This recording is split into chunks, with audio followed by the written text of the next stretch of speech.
Good guy, serial dater, but he'd had a steady woman for the last year. Carson liked her. She was pretty, had a smokin' body, but he liked the way she looked at Linus the best. Like he could do anything. Like if he went to the Pacific Ocean, raised his arms, and spread them wide, the sea would part. Yeah, that's what he liked about her best.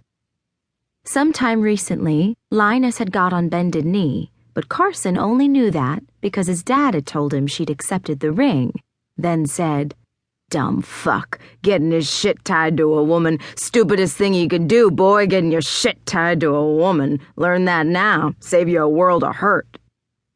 He understood this coming from his dad. Carson's mom was beautiful. He'd seen pictures. That was the only way his mother was in his life. Stuffed in an envelope full of pictures shoved at the back of his father's nightstand. Pictures just of her, smiling and looking gorgeous. Pictures of her and his dad, both of them smiling, looking happy. She left before Carson could even crawl. He had no memories of her. His father never spoke of her, except the constant trash he talked about women that Carson knew was directed at her. He also knew better than to ask. And last, he knew that she left her baby before he'd even learned to say the word Mom. He could get this if his old man knocked her around the way he did Carson. He also didn't get it. Not at all. "It's hanging, Li," Carson muttered, dipping his chin and turning toward their back gate. "You want to come over, get a Coke, watch a game?" Linus called before Carson could turn his back on him and their conversation. "Got shit to do," Carson kept muttering, moving toward the gate. "Bud!"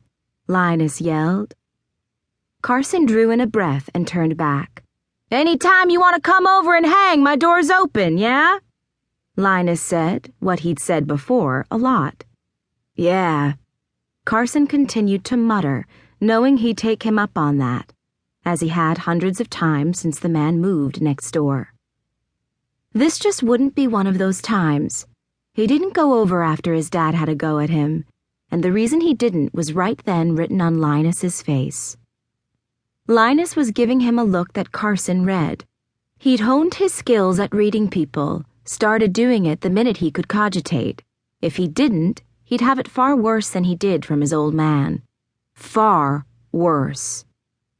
But the look on Linus's face said he didn't know if he wanted to climb out of his truck and give Carson a hug, or if he wanted to climb out of his truck, slam into Carson's house, and kick his dad's ass.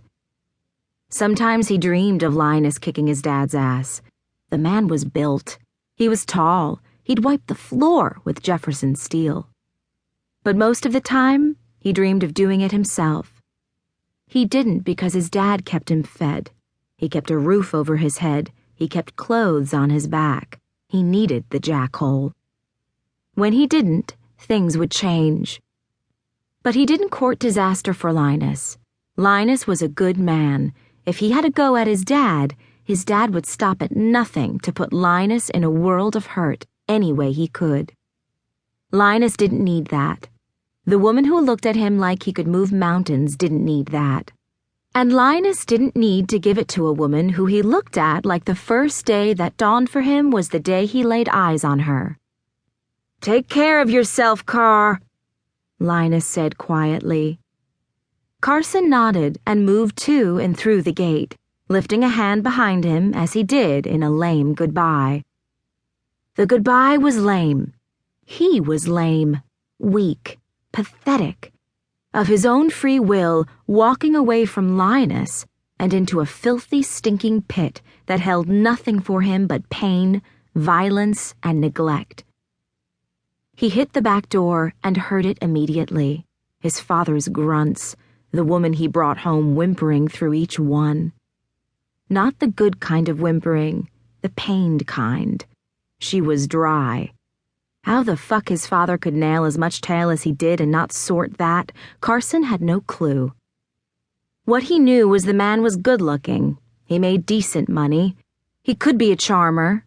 But mostly, he was a jackhole. And he only hid it long enough to get off. Therefore, none of the women stuck around.